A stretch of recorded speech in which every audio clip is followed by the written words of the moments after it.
Welcome, everyone, to another broadcast of the Judge Hubert Radio Hour on the ArtistFirst Radio Network. All past broadcasts are podcasts. Find them at ArtistFirst.com. And now your host, judge and author, the Honorable Judge Hubert.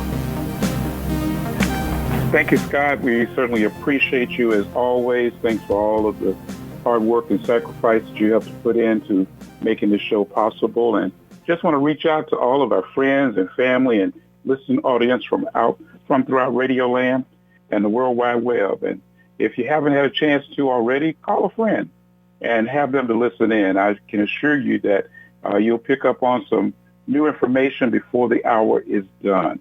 You know, it's always our chore, our challenge, that we want to make sure that we leave you better off when the show is over than what it was when you began.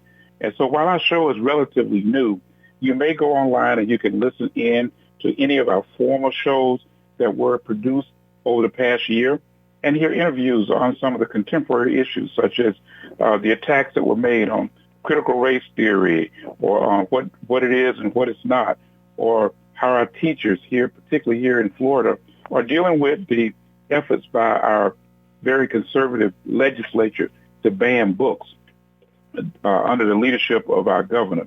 And I certainly know that that's been making a lot of attention all around the country of what's going on down here in Florida. So I certainly hope that you'll listen to what some of our experts have talked about, how many of our teachers are dealing with those particular issues. In fact, how many of our citizens certainly are not happy about this, and certainly seeing exactly what is going to happen as we move into the future. While we're here on the Judge Hubert Radio Hour, we do our best to try to educate our listening audience and to address many of today's social, educational, and justice issues. And certainly, as I've reminded of two mentors who have certainly had an impact on my life, it reminds me, and this is really the theme of our show, education is the key to being free. And of course, as we always say, never go to bed as ignorant as you were when you woke up this morning. Every day you ought to learn something new. And especially since Florida has a governor who doesn't want anyone to wake up. Why? Because the opposite of woke is sleep. And while physical sleep may be good for the body and mind, being awake allows us to get things done. So call a friend and let them know that we're on the air tonight, and we look forward to having a very interesting, educational, and very powerful show. And of course, my guests tonight are two of my very favorite people. They're a young couple, husband and wife, who possess a tremendous vision along with the faith, and they put in the work to be difference makers. And believe me, when you hear their stories, I have no doubt that you'll also agree. So I want to take a few moments to welcome to the show Mr. James and Miss LaToya Carey, and two South Florida natives that are certainly impacting Central Florida through the lens of a camera. So welcome, James. Welcome, LaToya. Thank you for being a part of the Judge Hubert Radio Hour here tonight. Thank you, Judge Brown. Thank you. It's a pleasure. It's a pleasure. You know, the last time I saw you guys, a little over a month ago, you had just completed a very special project. And in fact, if I was still writing judicial orders because of the tremendous amount of time, effort that you had put into this project over the last several months, I would have issued a court order telling you to go get some rest, because indeed you guys put forth the amazing sacrifice, and it certainly impacted this local community and Central Florida. And I certainly want to spend some time talking about that tonight, because, of course, you even came up with a new concept, a new word that, and I will say the word Cultuvue. In fact, for those of you out there in the listening audience, if you look it up, you won't find it in Webster's dictionary, at least not yet, but soon and very soon you will. So talk to us a little bit about what exactly does Cultuvue mean, and then we're going to go into a little bit of your background and how this whole process evolved to where it is now in the future. So where did your vision begin, and how did you birth it? All right, so I'll go first, LaToya, then you jump in at the end and give a point. So Cultuvue, we were, if we're going to take it all the way back to the beginning. We were in November of 2020, and if anybody remember that, for the United States, it was a contentious presidential campaign, and just a lot of mudslinging was going back and forth. And it just seems like the races were being riled up against each other. And we were sitting, my wife and I, we own a photography and graphic design studio called Kenneth Grant Inspirations. And we were sitting in our studio, and we received a call from a particular client. And they were like, hey, listen, Black History Month is going to be upon us real quick. What we wanted to do is just get a nice little campaign running just to, highlight that particular month and get some word out on some activities and some information that we want to distribute. We were like, okay, no problem. We could go ahead and tackle that. And so once we get off the phone, we immediately, myself, immediately went to work as far as saying, hey, I would love to get some type of inspiration. And so what I did, I just did a quick Google search, and I typed in the 2 words, black veil. And, I mean, to be honest, the results from that query that I typed into Google and what came back, especially under the images section, it was quite appalling. And what came back was 90% of the images that were now being displayed on my screen was images of black men who were either incarcerated, they were selling drugs, or they were using drugs. And we were like, wow, is this how, the world? Because if anybody can type in Google from any parts of the world, and is this the results they're gonna get? And of course, there was a few Black Panther pictures sprinkled in with there, but just the majority of the images were negative. I was like, wow, our culture and our community is more vast and much more broader than what is being shown. And so LaToya and I called her over, and after we both sat for a minute speechless, what we decided to do is, listen, we have to do something to negate some of these images that are out there, because they're telling a bad message. It's just bad representation of our culture. And so we was like, okay, what can we do? And we was like, we're a photography studio. We can create images that can help efface some of these images that are being distributed, especially on a worldwide platform. But we knew, hey, what can we do within our community? What can we do in our sphere of influence? And so we was like, okay, we'll capture some images. We'll go throw them up on our social platforms. We'll do it on our website, and just so that we can at least get some images out there that can combat this. And so we stepped to a prior client, and we was like, hey, they have a facility by which was beautiful, and that we wanted to go ahead and just capture images within. And they came up with a nice little plan for us to actually be able to do a photography exhibition. And that was like a real, light bulb moment for us. It was an aha moment. It was something that we didn't initially set out to do, but the door opened for it. And so we were like, okay, great. And so the name of the photography exhibition, we wanted to really make it so that it sparked change, it sparked some conversation. Again, from the very top, we're not politicians. We're not, social activists. We just individuals who saw a need, that wanted to fill a need in our community. And so that first year, we call it Represent. We did a play on words from represent to represent. We wanted to represent our culture to the world, especially just in our sphere of influence, our community, our city, our county, our region. We just wanted to say, hey, listen, we want to negate these images. And so what we did, we went throughout the community. We captured people of influence, and we put them and had them displayed on the wall. And so as individuals came into that little art gallery, they were being able to see the beauty of our culture and just a more well-represented, spectrum of our culture as well. And so that was the first year. We were in a 1,300 square foot space to do that. And then the next year came. And we were like, we want to do it bigger. It was so well received that first year. And so we were like, we got to do it again. And so we moved from a 1,300 square foot facility to a 6,600 square foot facility. And again, it was about represent, and the feedback was enormous. The first year we only held it for 2 days. The following year we did it for 10 days, and it was just a really nice response in which the community. We had people come in from Tampa.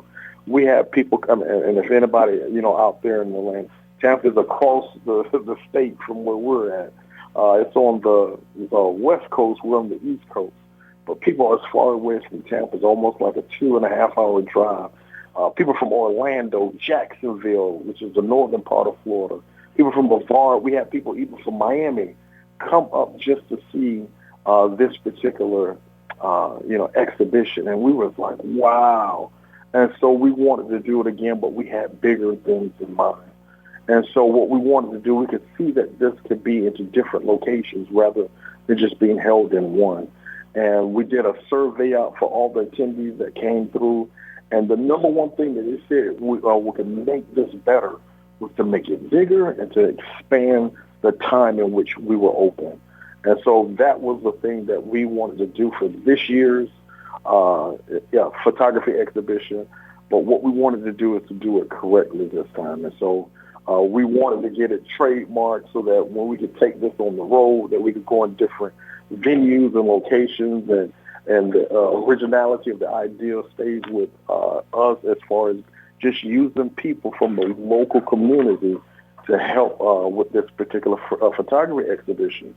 And so we wanted to get a trademark, and the word represent was just too close to represent. And so, the trademark office, they would not allow it. So they said, come up with something original. And so LaToya and I, we just were in deep thought. We were just like, hey, it'll come to us, come with an original name. And then what we said, what is it that we wanted to do with this particular photography exhibition? We wanted people to view our culture. So we took the two words, culture and view, and we put those words together, and it came out to Cultuvue, so that we wanted people to see and view our culture through a different lens. And so we expanded the size and the scope of this exhibition. Now it went from represent to now Cultuvue, went from 6,600 square feet to a 7,000 square foot facility. We included almost 70 individuals of our Central Florida community within this exhibit, and it was just awesome. And we held it for 2 months. So we're original for 2 days to 10 days to 2 months, and also not just in one location, but we had 2 locations as well. And we were so excited to have some good news that we're going to be in the 3rd location in the upcoming summer months as well. So this thing is really being received well, and we're excited. Fantastic, if I may, James, I'd love to just add in there, not only that we do a name change, and of course we expand it as well, but Cultuvue is actually not just our gift to the world, but is our nonprofit organization. That has allowed the community to be able to back us and to, be sponsors as well in furthering this event. And so we're extremely proud of that. Not only that, we went originally, Judge, from just saying, let's display the beauty of the culture. And we went from that to actually saying, no, the mission is now twofold. Yes, we want to be able to provide a better cultural example or understanding of the black people, the black experience. But in addition to that, we started wanting to reach 2 different groups, and that's why I say it's twofold. We started wanting to reach the youth, and we believe that if the youth can see better, that they will actually do better. And so we started targeting them and inviting them to do private curated tours where they would be able to come out and learn about not just history, but African history, learn about those who are right here in the community that are making monumental impacts, and they live right in your own backyard. And you don't have to just look on television to be inspired or motivated. What about those who live right amongst you, who are making a difference? And that span range from, little kids all the way up to older adults. And that has been that's been one of the most rewarding things when it comes to Cultuvue this year. And then, like I said, it's twofold. So the other side of the spectrum of those we're trying to reach was just those who just didn't know enough about our culture. Unfortunately, in the media, the painted picture is usually negative, and it's not, like James mentioned earlier, not enough positivity. And so we have come and said, using what's in our hands, which happens to be a camera, we can make a change. We can do what we can within our circle to change that negative narrative. And so here we are today. Wow. Well, before I dive a little deeper into that discussion, you indicated that, are you at liberty to tell us the dates for the summer events yet? So for that, not at the moment. Yeah. Not specifically. Okay, we'll circle back around and look forward to the.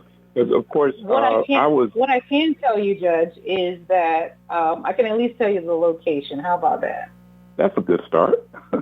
All right, we will actually I've been invited to come and do a smaller version of the display at Embry-Riddle Aeronautical University. So we're looking forward to that. Fantastic. Great.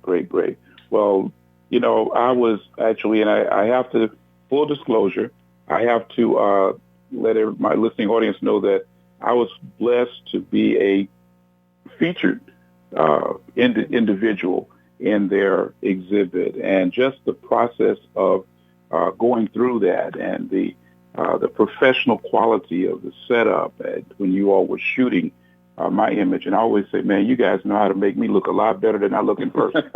So I think I'm grateful for that. But it really was an opportunity to be able to talk particularly with the younger people. And I saw those young kids that came out for your Saturday special days, and that, just to be able to have the youth days.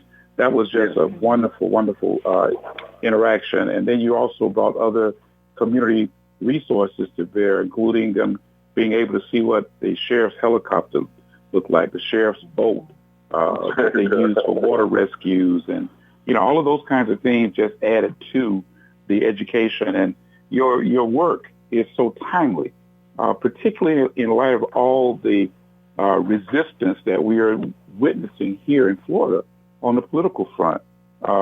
In fact, I know that there are efforts underway, and our legislature is scheduled to come to a close within the next few days, and we are so glad that they're coming to a close, because for people of color, this has probably been the worst legislative session that we have seen.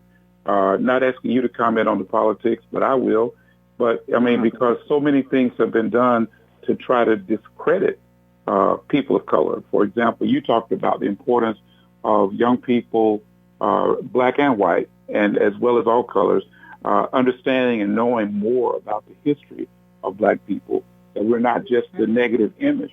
But there are those in this, unfortunately, they passed legislation that wanted, through the governor, should I say, our governor blocked and has blocked the teaching of the Advanced Placement African American History course that was specifically developed by the College Board, a national organization.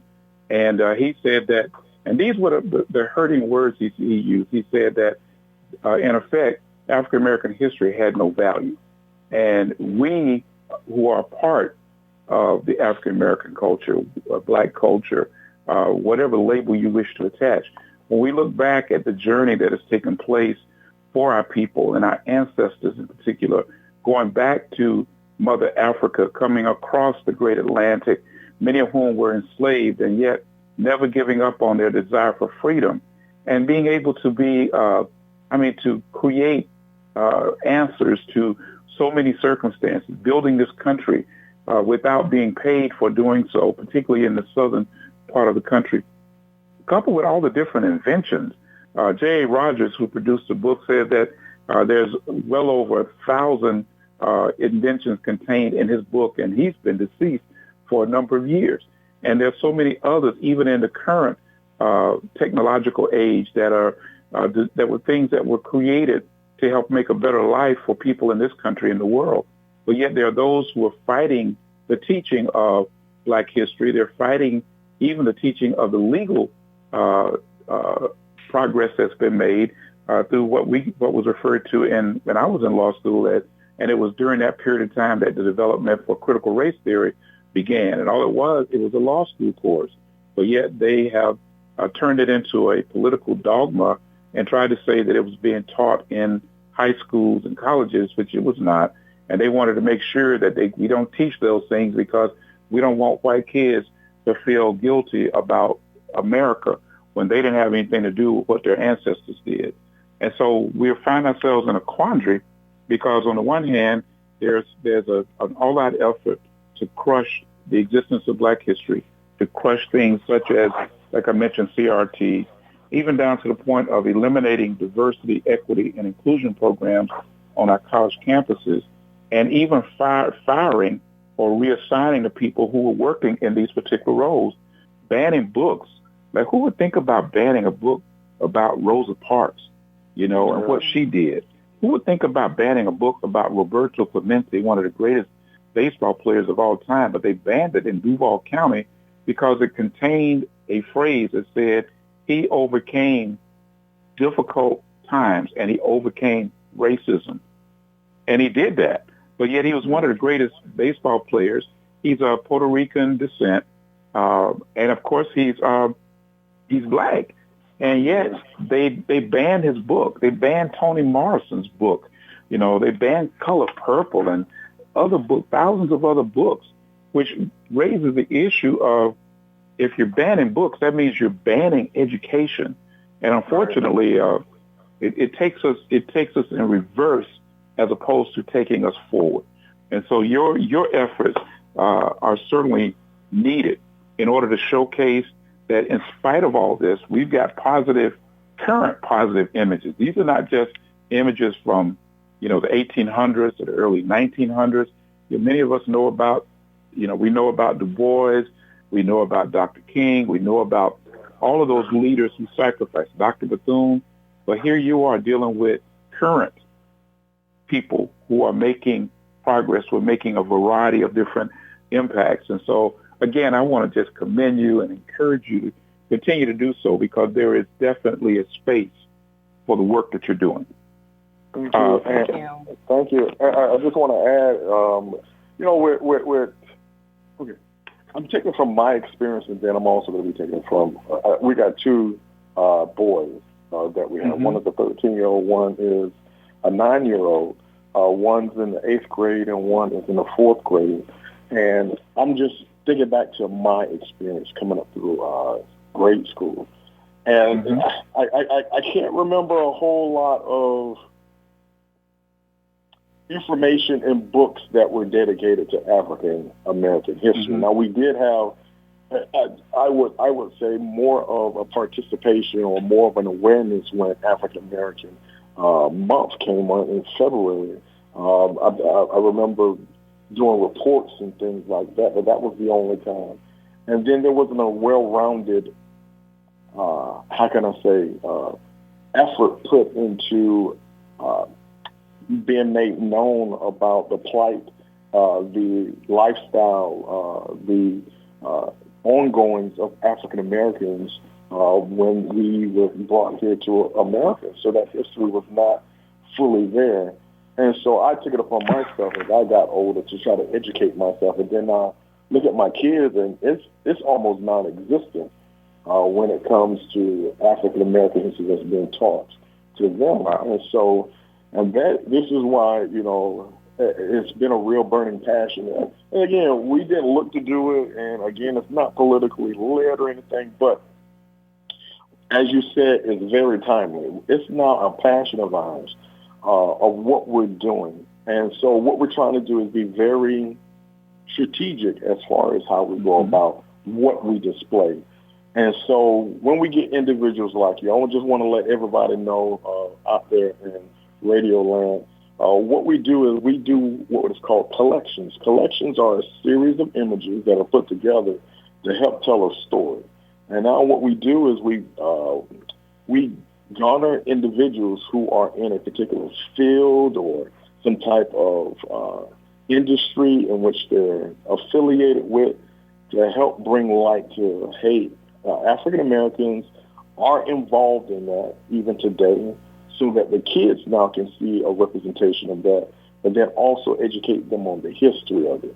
And so with individuals like yourself, the judges, listen, when we capture those images and we set forth in a collection, we have what is called a write-up. And what that write-up does is it gives information not only about the individual in which they're featured, but then the background. And that is the educational portion in which we want to help distribute to those who come out to the exhibit. And then to go even further, we had an individual, young lady, kids, they love pretty pictures, okay? So you got to have some bait, right? So we want to make sure that we capture images that are striking, that are relative, and that looks good and pleasing on the eye. But also, there was this young lady. She is originally from South America, and when we chose her and to feature her, she works at Stetson University right now. But what we did, we captured her image, and we did a collection. And what was her write-up about? It was about the African diaspora, and as we took tours. My first question I asked when we got round to her collection was, has anybody ever heard of the word diaspora? And we had kids ranging from middle school and high school, and they never heard of that word. And I was like, wow. And so I had the ability to educate them about this particular word, what it meant, and then the effects of it. And when I posed the question, let's see if you guys know this. What country or what part of the world received the most slaves when it came to the African diaspora? Everybody answer came in America, not knowing that Brazil is the country that received the most African slaves. And so that's why we captured this individual from South America to tie the whole thing in. Yes, you got beautiful pictures, but now you're going to get educated as to why, now you get this beautiful person from a background of, effects of slavery, and now she's doing something great with herself.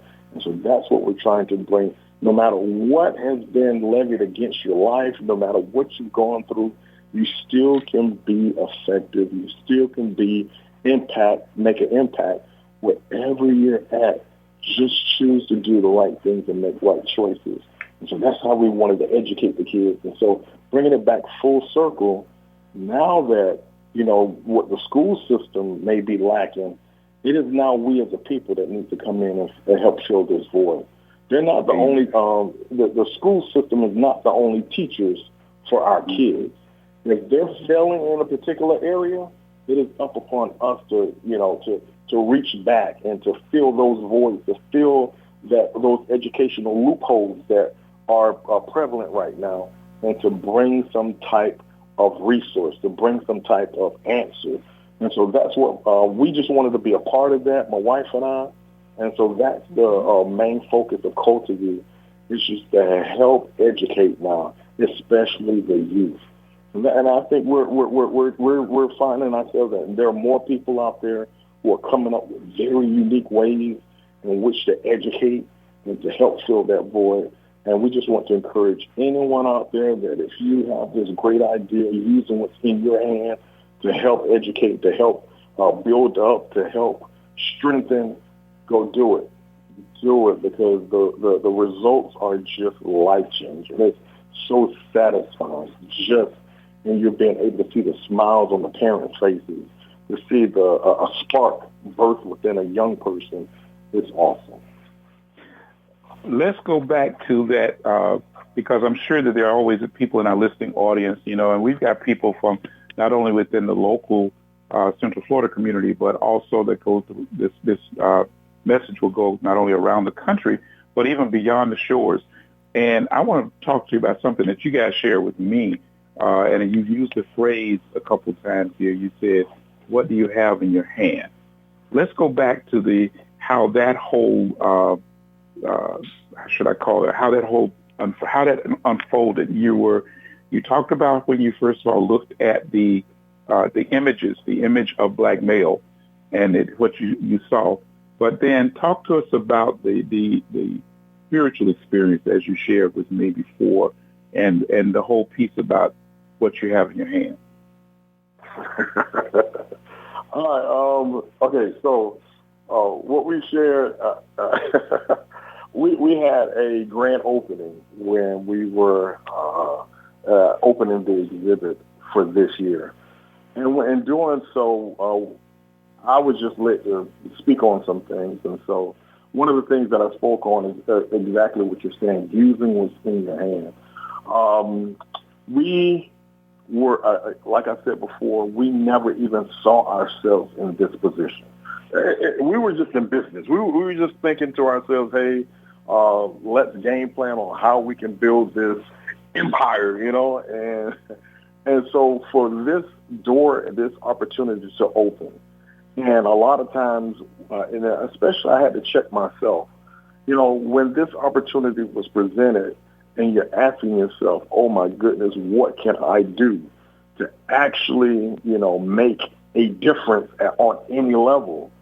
And so, with me, being just a spiritual person, I feel that I am, I'm just being really led on the inside. Hey, listen, you're not without merit. You're not without the ability to actually make a difference. A lot of times what you do is you shrink back. You may say that the mission is so big, how can you make an impact or make a dent in something that seems to be so huge?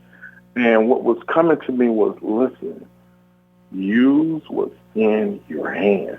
And I'm like, what's in my hand? And it's, use your camera.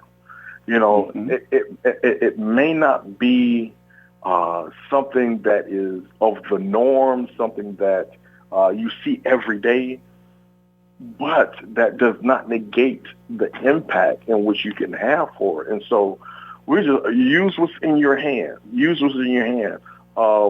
And then in using what's in our hand, we were just like, man, this thing just seems so big and so overwhelming.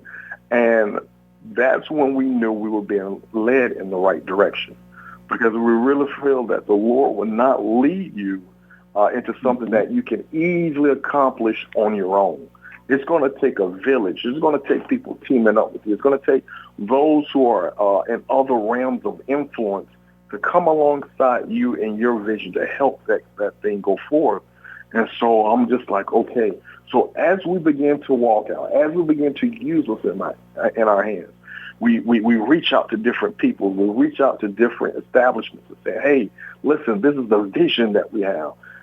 Can you come alongside? We got a lot of no's, but there were individuals who said yes. There were businesses that said yes, especially in the birthing of it 3 years ago. And so we just began to walk it out. And we began to see more doors began to open for us. And more people came alongside.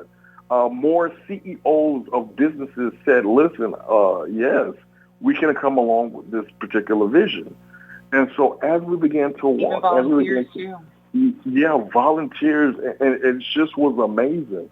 And so as we began to continue to use what was in our hand, people began to see, what they're doing, it may be, not the norm, but it's something that is solid, something that can really paint a picture that people can see. Again, I truly feel this, the Bible says this right here, that if you write the vision down and you make it plain, people will see it, they will run with it, and they will tell other people. And so with us, it was just trying to get our vision down, to make it plain and so people can see it. And then, listen, it also says this, that your talents or your gifts, it will make room for you, bring you before great men. And we have been seeing that as we continue on this journey. And I'm going to be honest with you. The last 2 years, as we scaled up, as we said, I mean, from the first year to the second year, it was a tremendous leap of faith. It was a journey of faith that you would not believe. And I'm going to tell you this, coming from a 1,300 square foot facility to a 6,600, the amount of artwork, and I just want to paint a picture. These are not these small little canvases that you would normally see when you walk in someone's home. We're talking about 8 foot by 4 foot, monsters of canvases in which we're capturing images and having them printed, and that's expensive. Listen, and add that some of them couldn't even fit into compact cars, so they were just that large. Yes. And so from that first year to second year, I'm going to be honest with you. We set the date for it. We're going to open this particular date, and Judge, it was 4 weeks before we were supposed to open. We did not meet our budget and have enough money to have this thing to go off. I tell you, what kept being impressed on us, keep going, keep walking, keep using what's in your hand. 3 weeks prior to our opening, we had the biggest donors come in and to help fulfill this. Because why do we are seeking out donors? There's number one thing that we will realize about our community. We don't want to have any financial barriers for them to partake in this. We want everybody to be able to access. So we could not put a cover charge on the door. We realized if we put a cover charge on the door, our people that would be a very hesitant way in which would limit them from coming out. And so we wanted to be free access, free admission, but we still had to meet costs. And so we had investors, we had sponsors come in, and they help with that so it can be free for the entire public. But 3 weeks prior to it, not only did we meet budget, but we doubled the budget that came in. And we was like, as we were walking and that happened, we was like, you know what? We were walking in the right direction. Even though it may seem like it was, in doom and gloom, we just wanted to keep a good, healthy faith that will happen. Walking by faith. Yeah. Walking by faith. And then even for this year, we put a date out there. We was like, we had the money, but we didn't have a facility. And we didn't actually sign the lease until 2 weeks prior to the date in which we were supposed to open. That means we had to hurry up, clean everything out, set everything up. We only had 2 weeks to get it done, but we realized God is faithful. And so when he asks you to use what's in your hand, and it seems bigger than what you even can imagine, go for it. As long as he told you to do it, and you have that confidence on the inside of you that you're backed by that, you put faith, you put stock in it, and man, you'll be surprised at the doors that will open. Good, that's good. And I really wanted you to share that with our audience, because I know that there's somebody out there that has an idea about something they wanted to do. They probably been thinking about this. They probably dream about it. They probably can't get their minds off of it, but yet they're hesitant about moving forward. And yet they don't see all the dots being connected yet. But if there's something about what's been shared here by James and by LaToya tonight, then hopefully that's that little thing that's going to push you over the edge, push you over the top to say, hey, look, I can do this. I can do this. There are many scriptures that talk about what you can do. I can do all things through Christ who gives me the strength. And there's a host of them. And so all of us get up every day, and I look back at my own life, and I can talk about many experiences that I've had that I certainly didn't believe that I was going to, of my own choosing, of my own doing, even becoming a judge, I didn't see it. I didn't have what I thought were the super resources to make it happen.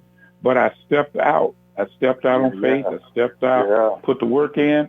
And like you say, it's amazing how during the course of that walk that, that God opened doors and brought people into your life to help you to accomplish that dream. So again, I am so excited about what you guys did, not only have done, but what you're doing now, and in fact that the best is yet to come.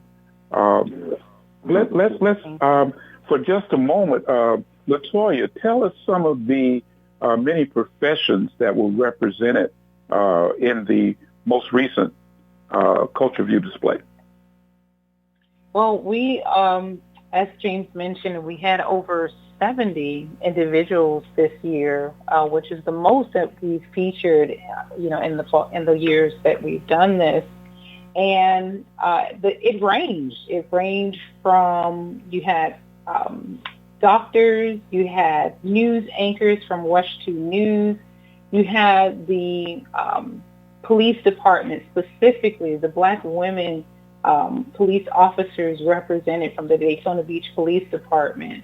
We featured different judges, lawyers, airplane pilots, mechanics, airplane mechanics. We even featured a young gentleman named Jason, who is the first of his kind to have a very C-suite, what is that? What is the name of, what is his title? Yeah, do you remember? He was a race director for NASCAR, over NASCAR. Daytona 500, yes. Yes, which is awesome.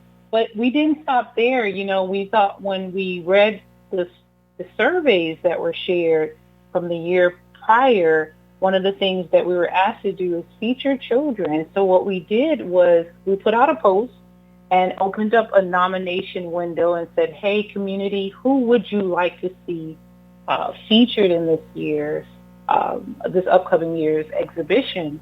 And there were students, again, from middle and high school that were just making huge differences in their circles as well.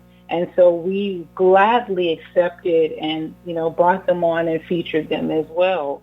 The list really goes on and on and on. One of the other things that we were able to do is bring on young writers. All of the stories that James mentioned that accompanied these collections were all written by writers, and we're talking middle and high school writers.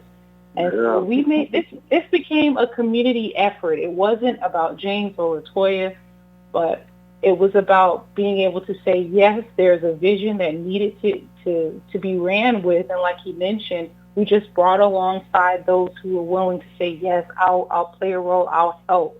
Here's my contribution. And that contribution came in all sorts and sizes, and we welcomed it. That's so wonderful. And as I have heard, you all have been contacted by people from beyond this community who want to see the replication in their cities. I'm sure that particularly with the West Channel 2, which is based, the license tower is based here in Daytona, but it primarily the administrative offices are over in Orlando, and they cover all of Central Florida. And boy, that was such a beautiful display of their several news anchors and hosts and reporters. And I know that I had heard even on one of their TV, I actually got a chance to see one of the TV reports, and they actually talked about how people in the Orlando area were saying, well, why is Daytona the one that's doing all of this? We need to do that over here in our community as well. And so that if you get it in Orlando, then Tampa will be right behind, and all the other places which recognize the importance of, like you said earlier, there has to be some other alternative when the governor and his people want to shut down teaching Black history in our schools to all of our kids, not just to Black kids, but to the white kids as well. There has to be some other alternative, and it's like that scripture that always reminds us that what the devil intended for bad, God uses for good. To further spread the word. So I know that you all are probably going to be, I'm looking forward to it. Whether you all can acknowledge it now, I understand, particularly if you're still negotiating. But I look forward to this type of experience spreading to other parts of our state and other parts of our country.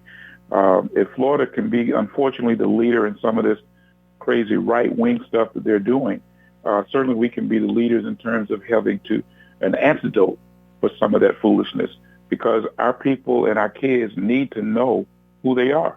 They need to know that they are capable of doing great things. So whether they're finding answers to these vaccines for the various viruses, or those who are astronauts and the engineers behind the astronauts, so like all of the other hidden, like for example, the hidden figures and all the other types of things that, just make it so meaningful that these are the kids that are going to be solving this country's problems in the future. They're part of that next generation. So to be able to be inspired by the people that are around right now, somebody's got to make that connection. And you guys have been, you all have taken on that challenge. And I just want to tell you, congratulations. I'm so happy for what you've done. And I think the best is indeed yet to come.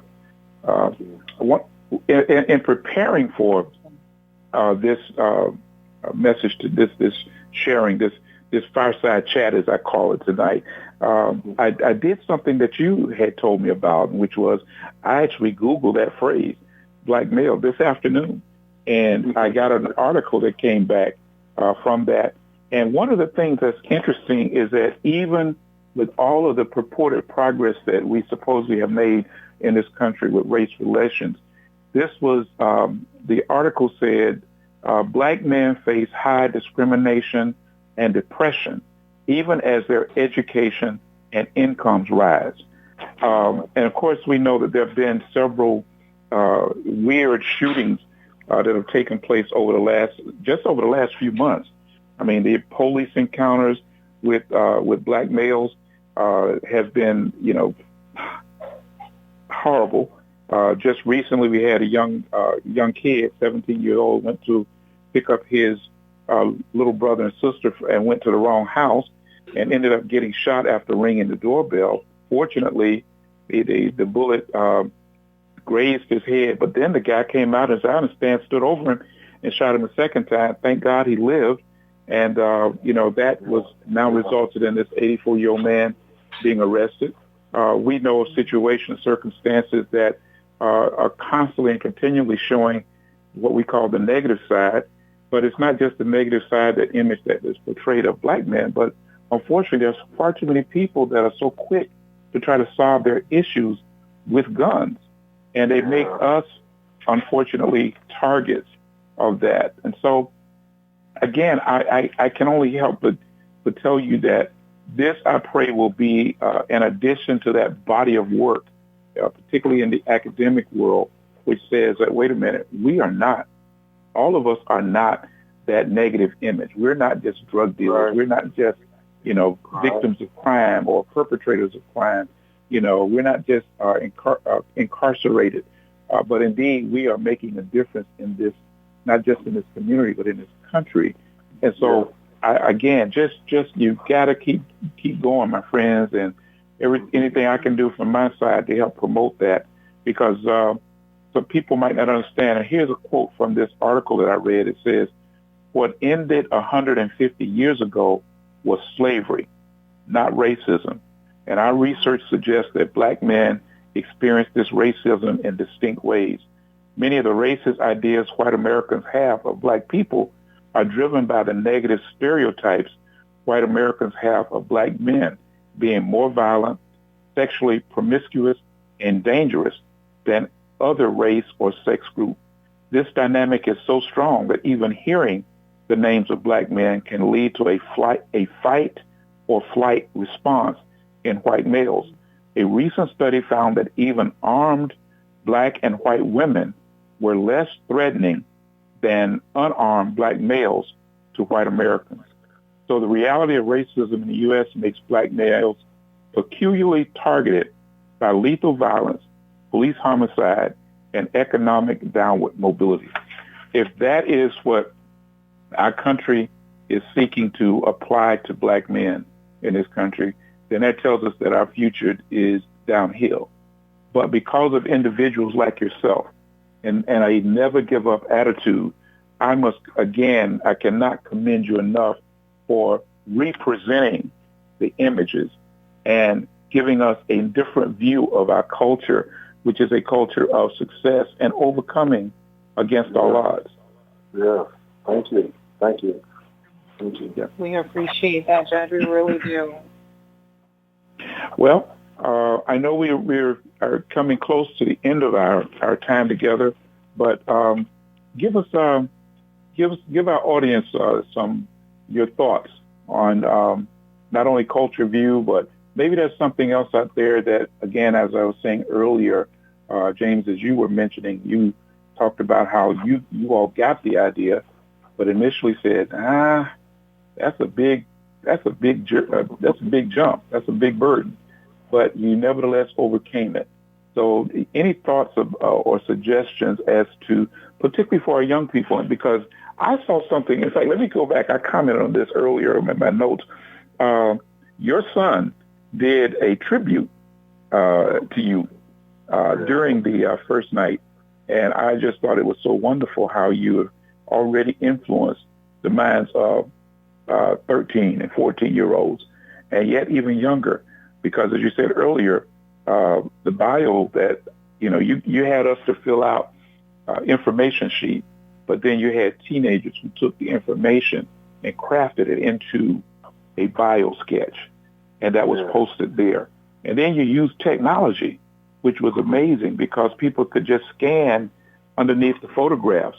And James described it as 4x8 foot photographs.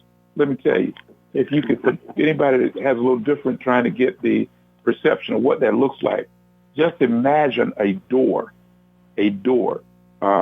bedroom door. And I would say that's kind of close to the size of what these photographs were. It's amazing the work that it took, and even down to the arrangements and how you had them properly displayed so that they pull people in and cause people to want to know more about the individuals that were featured there. So comment about your son just gave you such a glowing tribute that it just kind of it just tells me that you all didn't just do this work yourself. You included your kids in helping to make a difference, and the importance of how that translates in their schooling, in their attitudes, and the things that they do. Yeah, I realize that we must be involved, parents. I think always looking to the government, always looking to other avenues as far as to what your child should be learning. We have to be more involved, more into, what is being presented to them. And so that's one of the things that we wanted to do. And I think what really helped was when 2020 came around and this COVID situation caused us to shelter in, and then the kids to be pulled from the school because the school stopped for a moment in time, but it allowed them to go on and do it virtually. And so we wanted to keep that because we realized, man, the uniqueness of the situation to have your kids around, and then you're able to influence them even the more as they're around. Now, we're, entrepreneurs. We have an advantage as far as allowing and having an ability for our kids to be around us even more. But a lot of times you can use that against it, saying that you have to work and you can't bring your kids around a lot. Well, we wanted to do that. Even in our studio, they have their own little section. They have their own desk. They have their own little space within our studio by which they can participate and do their studies. And so we have to be the gatekeeper. And I want to speak to, fathers out there. Listen, be the gatekeeper to your home. Single mothers, if you're out there, listen, you're going to have to, put a little bit of extra, effort into it. But listen, we got to be gatekeepers. We need to be the influencers even the more because a lot of times just sending them off to school hoping that they get taught the life lessons that we want them to have. Sometimes it's just a wish pie in the sky. It's not going to really come true A lot of times we just need to be intentional and make that effort in which to impart into our own children. So I cannot encourage anyone else unless I'm doing it myself. And so we have to be an example. And I don't have to be an example to everybody in the world, but I want to be an example to my kids. And in doing so, he can be an example to his kids. And then, it's almost like each one reach one, And so that's the thing that we wanted to do. We wanted to showcase. And, that's the burden that parents should bear. And I think, just me being a part of that, I just want to say it is possible. A lot of times we're so busy, caught up in our day-to-day, but we have to be intentional. We have to set forth time. We have to dictate and prioritize, what our kids are ingesting. Okay. Very well. Very well. I think if I could add to that we also, this journey that we're on it as a family. It's not just James and I, this entrepreneurial journey, but it's our entire family.